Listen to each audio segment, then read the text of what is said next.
को छुपाने की कोशिश करती है। कांग्रेस जब सरकार में होती है तो बीजेपी की गड़बड़ियों को साइडलाइन कर देती है। तो कभी होता है जब मैं सरकार में हूँ तो मैं कुछ गड़बड़ी करूँ, उसके बाद तुम आओ सरकार में तुम गड़बड़ी करो।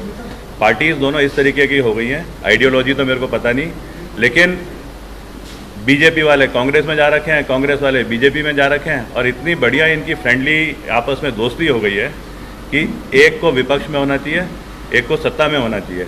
दोनों के दोनों क्योंकि आपस में मित्र बन गए हैं। और ये तो बड़ा क्लियर है कि जब एक पार्टी से आदमी दूसरी पार्टी में जाता है तो उसके ना दोनों तरफ रिलेशन तो रहते ही हैं। अब इसमें क्या हो रहा है कि जो 20 साल पहले उत्तराखंड बना था, इन दोनों पार्टीज़ ने 5-5 साल सत्ता में रह करके एक की गड़बड़ियाँ एक पार्टी ने दूसरी पार्टी ने छुपाई, दूसरे की गड़बड़ियाँ पहली पार्टी ने छुपाई, और अल्टीमेटली हुआ क्या, इस उत्तराखंड का जो तरक्की होनी थी उसकी जगह नुकसान।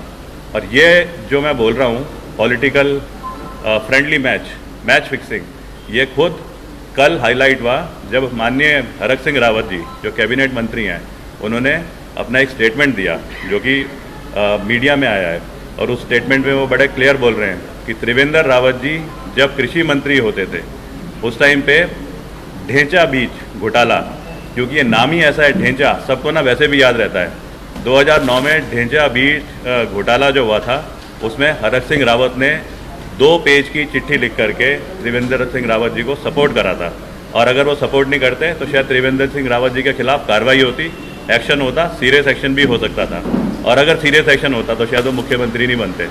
अब ये देखो, हरक सिंह रावत जी अगर आज इस चीज़ को बोल रहे हैं तो उनको ना बचाने की, अगर जो उन्होंने कार्रवाई करी 2 पेज की चिट्ठी लिख करके, कितना बड़ा नुकसान हुआ है। 4 साल 4.5 साल उसके बाद में नाकाबिलियत की वजह से उनको हटा दिया गया। वाकई में अगर वो नहीं बनते उत्तराखंड के मुख्यमंत्री, अगर ये ढेंचा बीज घोटाला हाईलाइट होता और जो कमेटी की रिपोर्ट है वो सामने जो आई है वो अगर फॉलो करी जाती, तो उत्तराखंड का 4 साल का जो नुकसान है ये मेरे ख्याल से एक फ़ायदे की तरफ होता, उत्तराखंड की तरक्की की तरफ होता। मैं आपको शेयर करना चाहता हूँ कि किस तरीके से हरक सिंह रावत जी अपना स्टेटमेंट दे रहे हैं, और उसके बाद में फिर आपके साथ शेयर करूंगा कि रिपोर्ट में जो कमेटी की रिपोर्ट है उस रिपोर्ट में किस तरीके से बड़ा क्लियरली बोला गया है कि त्रिवेंद्र सिंह रावत जी के टाइम पे जब कृषि मंत्री थे उस टाइम पे किस प्रकार से अनियत गलतियां पाई गई हैं ढेंचा बीज का जो प्रकरण था उसमें। तो ज़रा एक बार हम शेयर करेंगे। आशु है टाइम लग रहा है।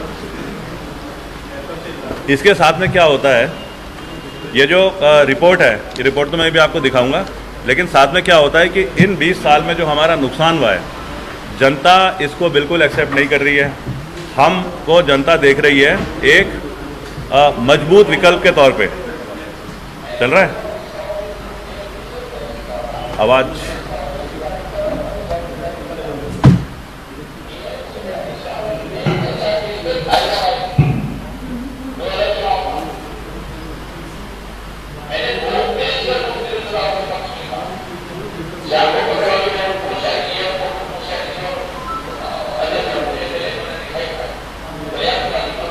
आशु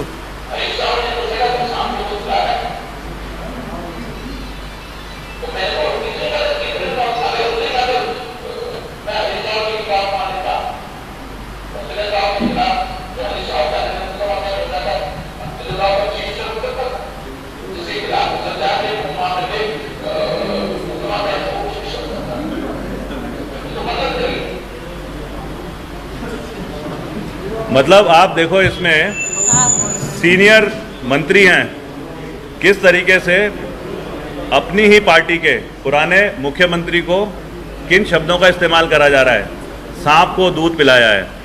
अगर इस तरीके की सोच है, इस तरीके की जब करप्शन होती है और उनको सपोर्ट करती है दूसरी पार्टी, तो वाकई में उत्तराखंड का भविष्य तो बिल्कुल ही इन पार्टियों के रहते हुए और अंधकार में जाएगा। आम आदमी पार्टी को, क्योंकि जनता बड़े अच्छे तरीके से मुद्दों को समझ रही है, तो इसलिए आम आदमी पार्टी को एक मजबूत विकल्प की तरह देख रही है। इसी चीज़ को लेकर के आम आदमी पार्टी आगे बढ़ रही है, और आने वाले समय में आम आदमी पार्टी पावर में आने के बाद ये जो करप्शन है, दोनों पार्टीज़ ने जो यहाँ पे प्रोमिनेंट कर दिए हैं, जिसे हम बोलेंगे पॉलिटिक्स को एक डिज़ास्टर का रूप दे दिया है, पॉलिटिकल डिज़ास्टर। आम आदमी पार्टी के मेन मुद्दों में इस करप्शन को हिट करना, पुराने मुद्दों को जहाँ पे कि एरर हो रखी हैं उनको हाईलाइट करके और इफेक्टिव गवर्नेंस को लेके आना, ये हमारी पार्टी का एक संकल्प है। और यही संकल्प आज मैं मीडिया के जरिए सारी जनता से अपना देना चाहता हूँ कि जब हम पावर में आएंगे तो वाकई में आप लोगों को जो हम भरोसा दे रहे हैं कि हमारा फौजी बैकग्राउंड, हमें देखा जाता है कि एक पॉलिटिशियन नहीं है, एक लीडरशिप की क्वालिटी, एक इफेक्टिव गवर्नेंस की जो तरीके हैं उनको कैसे लेकर के आएंगे, ये हमने करना है। और उत्तराखंड को, जो कि 20 साल पहले सपने जो देखे गए थे उत्तराखंड ने, उनको पूरा करना है। बहुत बहुत धन्यवाद। ये वो कागज़ है जिसमें कि रिपोर्ट दे रखी है। इसमें लिखा गया है, उपरोक्त से यह भी सिद्ध है कि श्री त्रिवेंद्र सिंह रावत के चूक व कृत ओमिशन और कमीशन के कारण कृषि निदेशक डॉक्टर लाल के प्रस्ताव 11.3 जो पॉइंट है 11.3 में उल्लिखित अनियमितताएं कर पाए तथा एक आपराधिक षड्यंत्र रचकर उसका लाभ उठा पाए। श्री रावत अपने कर्तव्य व दायित्व के निर्वहन में असफल पाए गए। और बाकी इस रिपोर्ट में और चीज़ें हाईलाइट करी गई है।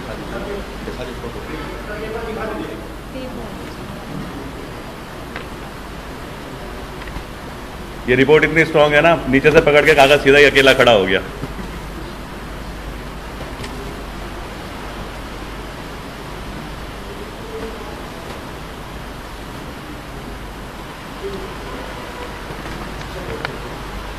और हम ना मीडिया को भी धन्यवाद देना चाहते हैं, जिस तरीके से मीडिया मुद्दों को हाईलाइट कर रही है, जिस तरीके से मीडिया हमको भी सिखा रही है कि जो हम बोल रहे हैं कि इफेक्टिव गवर्नेंस कैसे लेकर के आएंगे।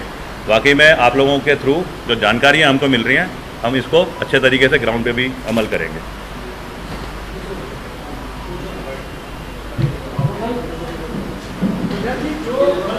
ये पूरा मसला आया है, इस मसले पर आम आदमी पार्टी आगे क्या उठाना चाहती है, क्या करना चाहती है, क्या करेगी?